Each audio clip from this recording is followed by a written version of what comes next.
A day before the March for Science, your host, Diana Coldriga, interviewed Bill Nye, CEO of the Planetary Society. March for Science is a new movement to uphold scientific integrity and to voice the disappointment about various recent moves, particularly in regards to environmental policies by the Trump administration. Thank you so much for joining us, Bill. Oh, no, it is I who must thank you. Well, let's get started with President Trump. He signed an executive order that aims to roll back limits that the Obama administration put on carbon emissions from U.S. power plants. The president says he's doing this to create American jobs and coal in particular. In your opinion, why is this wrong? We can't be burning coal anymore. We can't be burning fossil fuels anymore. And this is objectively climate change is being caused by humans because we're putting greenhouse gases in the atmosphere. But the March for Science is about a bigger idea. It's about the economy. It's about the future. You cannot remain competitive, no matter what country you are in the world. You cannot remain competitive without innovation. So trying to live in the past, trying to exploit a lifestyle that's a century or 2 centuries old is not really in anybody's best interest. In the U.S. Constitution, Article 1, Section 8 refers to the progress of science and useful arts. It's not about the rollback of science or the denial of science. No, it's about the progress of science. So I'm pretty sure that we can influence lawmakers to realize this and move forward. I'm glad you mentioned the economy because I wanted to ask you about that. There does seem to be a tension up until now regarding this issue that you're either with climate change or you're either with job creation and growing the economy. How much of this is reliant upon U.S. businesses in particular really embracing this thought and combining the two, that they don't have to be mutually exclusive? I know we've seen some energy companies like Exxon and others who have identified and acknowledged climate change. How important is that, and does that give you some optimism about the future?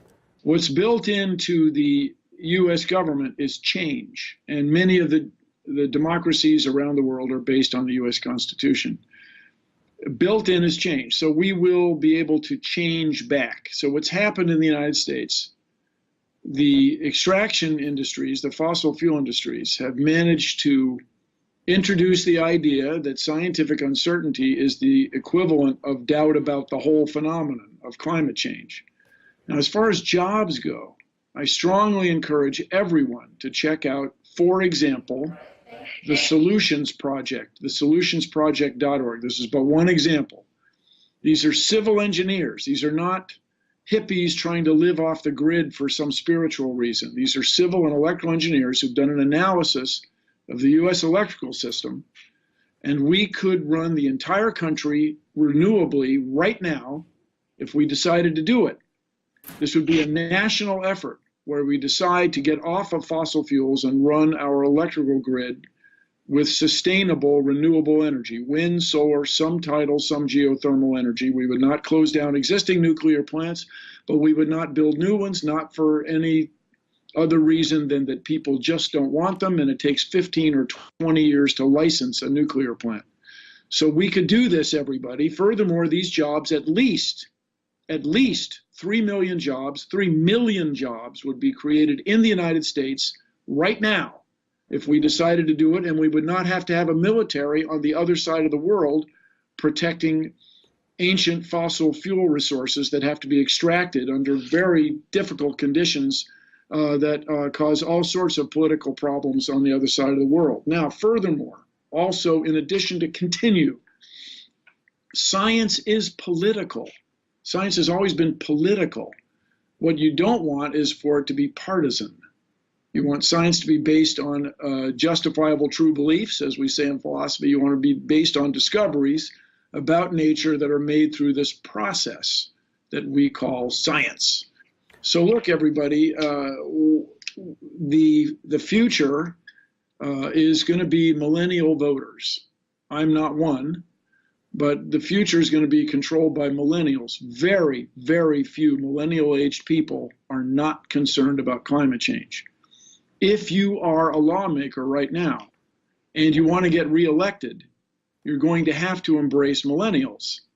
And they are going to vote for you or not for you based on your stance on science. And so tomorrow we're going to show everybody how important it is, please. Well, Bill, let me ask you a question that's front and center now on the topic of the Paris Climate Accord. The Trump administration has shown two opposing sides to this, one that's really in favor of pulling out of the agreement altogether, and the other that's in favor of staying in but submitting a less ambitious plan to reducing carbon emissions. It seems like the latter is what the president is leaning towards. Even if we stay in, though, how much of a difference with these less ambitious efforts at reducing carbon emissions will we really make? Okay, you have to be a leader. The United States is the world leader in technology. Do you want other countries to innovate in solar panels, innovate in wind turbine technology? Do you want other countries to innovate in geothermal while the United States continues to fall behind? And if you like to worry about things, this is a great time. Other countries may impose essentially a tariff. They may impose a carbon tax on goods and services created in the United States because of bad environmental energy policies as perceived by them and as agreed upon at the Conference of Parties in Paris, the COP12 as agreed upon in Paris. So everybody, and then furthermore, as a model for this, consider the current idea that emerges quite frequently that we would call generally states' rights, that states have the right to impose certain educational traditions, certain regulations about their energy industries, for example. California is the 6th largest economy in the world. It's bigger than France. So what if states' rights proponents, what if California starts imposing rules that you can't import cars, you can't import your produce that's raised in ways that Californians perceive as environmentally irresponsible? Then what you going to do? So everybody, this is not, denying science is not for the future. Bill, denying science is not good for the economy. Let me ask you a question regarding an op-ed in today's New York Times. The title is "Trump is in charge at a critical moment for the planet and we may never recover." Some critics of that headline may say, you know, we've heard this over the past 3 or 4 administrations, that every time we have a new president, in particular a Republican president come in, there's this urgent cry that now's the last chance to save the planet. What do you say to that? And what would you say to President Trump right now with regards to the power that he has, and why would he be persuaded to really focus on climate change? Do you want to be a leader? Do you want a legacy? Then embrace climate change and let's get to work and change the U.S. U.S. electrical grid to all sustainable, renewable energy. If you want to be a leader and have a great legacy.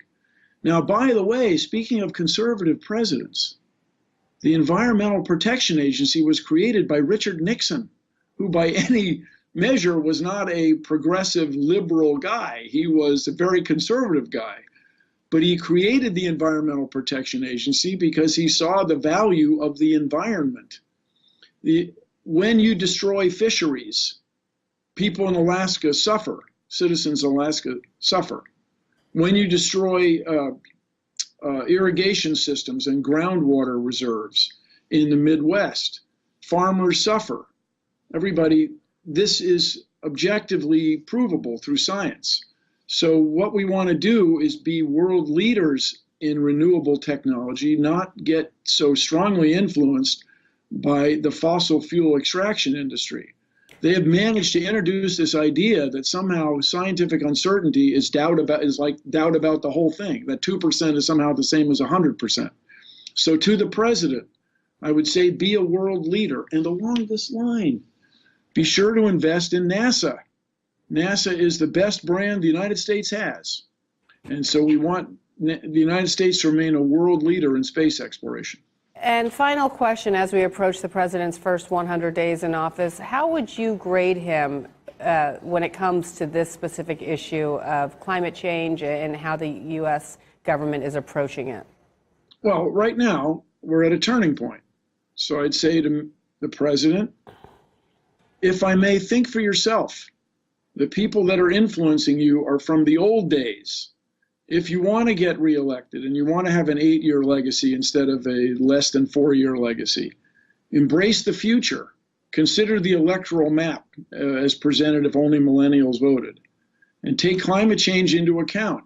Embrace science, embrace the discoveries made by science, continue to invest in science, if for no other reason, for the sake of the economy. So many of everybody on Earth. And many people say that this is a president who's motivated by nothing more than winning, that motivates him more than anything else. So you mentioned 8 years in office. Do you think that if he does focus and invest in this particular issue, that will get him a second term in office? Yeah, actually, yes. No one's ever asked the question quite so succinctly, thank you. But the people who deny climate change are almost exclusively old, like me. They're almost exclusively older people, and they will age out of the electorate. So if you want to be elected by future voters, people coming of age right now, you're going to have to embrace climate change, and especially you're going to have to embrace science. And I think, as an observer, I think it's not controversial to say the president has changed his mind many times in the last few years and months. Well, so here's an opportunity. Would you say fair? Is that what you said? No, I was going to follow up on that and say, I'm sure you would like to have an opportunity to say that to the president in person. Obviously, you're saying it to us on Yahoo, and hopefully he'll watch that as well. But it'll be interesting to see how he reacts to that news. And if it does get him a second term, why not focus on it now then? Yeah, and so it means, if I understand it, it means not listening or taking into account what his current advisors are telling him, but getting some forward-thinking people and literally younger people who are concerned about the environment for the sake of their children and their grandchildren. And with that said, it's not just, climate change is the most serious issue facing humankind, for sure. But you don't get to do one thing at a time when you're in charge. You have to manage everything all at once. So I strongly encourage the president to consider that science is universal. It's for everybody on Earth. The climate is for everybody on Earth. Space exploration is for everybody on Earth. Clean water, renewably produced, reliable electricity, and access to electronic information for everyone on Earth. And then, Mr. President, you could have a remarkable legacy. Well, Bill, thank you so much for offering your insights, and good luck tomorrow. We'll be watching you. Thank you.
Influence lawmakers to realize this and move forward. I'm glad you mentioned the economy, because I wanted to ask you about that. There does seem to be a tension up until now regarding this issue, that you're either with climate change or you're either with job creation and growing the economy. How much of this is reliant upon U.S. businesses in particular really embracing this? Can't be burning fossil fuels anymore. And this is objectively, climate change is being caused by humans because we're putting greenhouse gases in the atmosphere. But the March for Science is about a bigger idea. It's about the economy. It's about the future. You cannot remain competitive, no matter what country you are in the world. You cannot remain competitive without innovation. A day before the March for Science, Yahoo's Bianna Koldriga interviewed Bill Nye, CEO of the Planetary Society. March for Science is a new movement to uphold scientific integrity and to voice the disappointment about various recent moves, particularly in regards to environmental policies by the Trump administration. Thank you so much for joining us, Bill. Oh, no, it is I who must thank you. Well, let's get started with President Trump. He signed an executive order that aims to roll back limits that the Obama administration put on carbon emissions from U.S. power plants. The president says he's doing this to create American jobs and coal in particular. In your opinion, why is this wrong? We can't be burning coal anymore. We can't. So trying to live in the past, trying to exploit a lifestyle that's a century or 2 centuries old is not really in anybody's best interest. In the U.S. Constitution, Article 1, Section 8 refers to the progress of science and useful arts. It's not about the rollback of science or the denial of science. No, it's about the progress of science. So I'm pretty sure that we can